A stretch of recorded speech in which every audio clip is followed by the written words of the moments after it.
I'm Old Sneelock. Welcome to another episode of Old Sneelock's Workshop.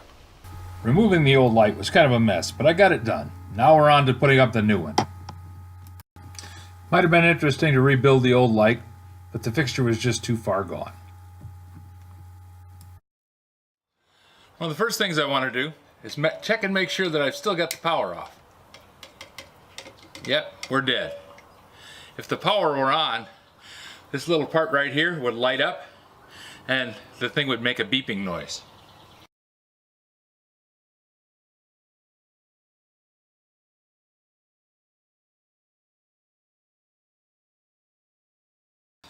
That removed, need to mount the new one.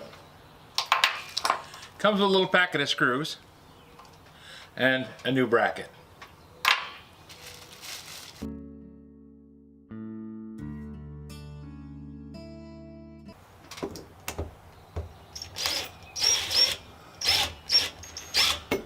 Power drivers are so much easier.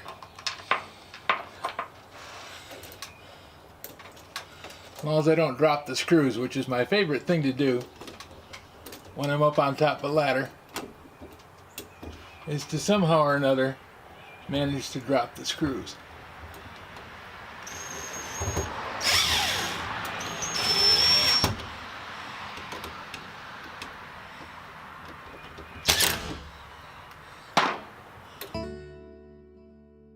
To make for easy installation, they've already stripped the wires.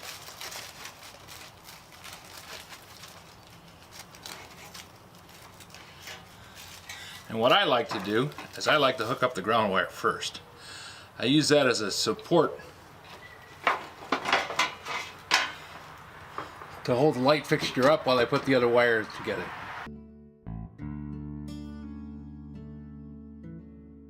That way the fixture hangs there and I'm not trying to do three things at once. There's really no preference one way or the other as to how the system works. I like to hook up the neutrals first.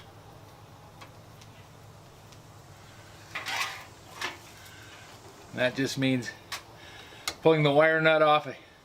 The wire in this case, it's not always mounted on the wire. Sometimes you're working in new installations where you don't have that. But while I was going through and painting the ceiling,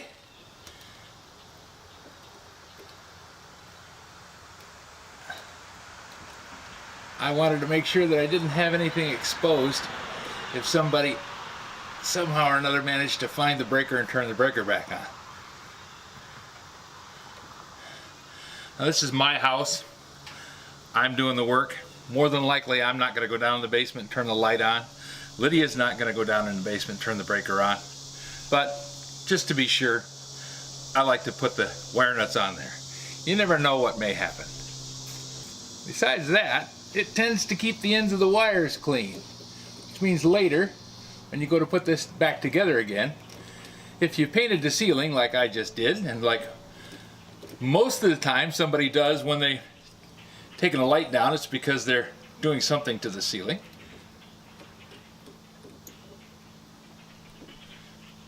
While you're painting the ceiling, you don't manage to get paint on the end of the wires. I want to make sure I have the wire secure in the wire nuts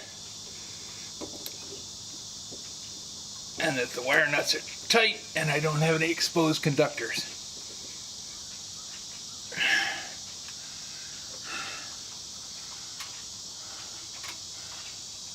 Give it a little tug, make sure everything stays together. I don't like that. This keeps trying to unwind around there, and I want it to stay wound up. Now this isn't necessary. It's kind of a belt and suspenders thing.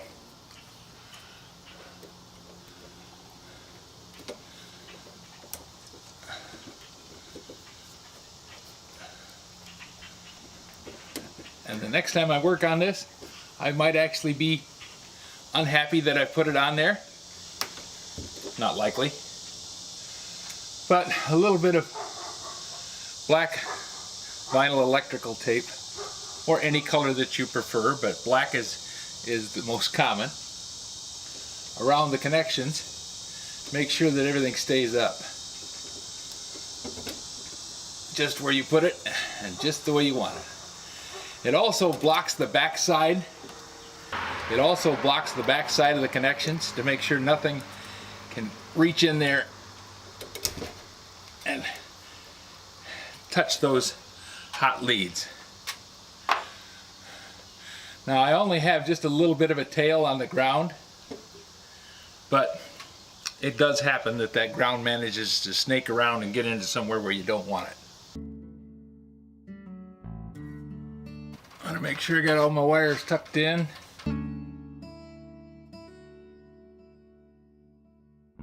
Now I'm going to get down and eyeball this to make sure that I got it square with the room.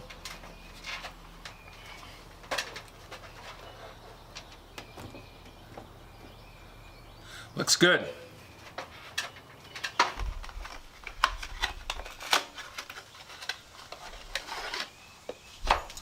Take out the 60-watt bulbs.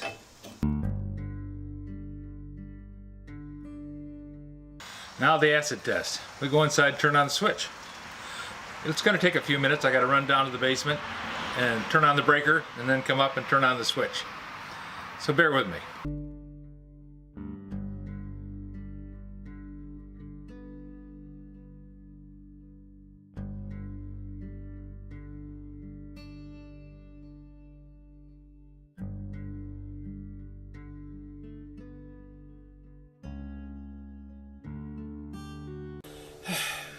Now we turn the light on again.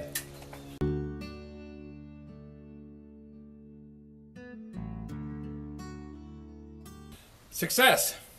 Managed to get the light up. Minimum amount of fuss. Later today I'll put the other light up, but you don't need to watch that one. It's going to be pretty much the same thing as this one.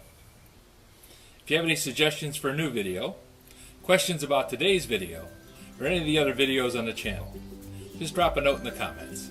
You know I read them all. Thanks for watching.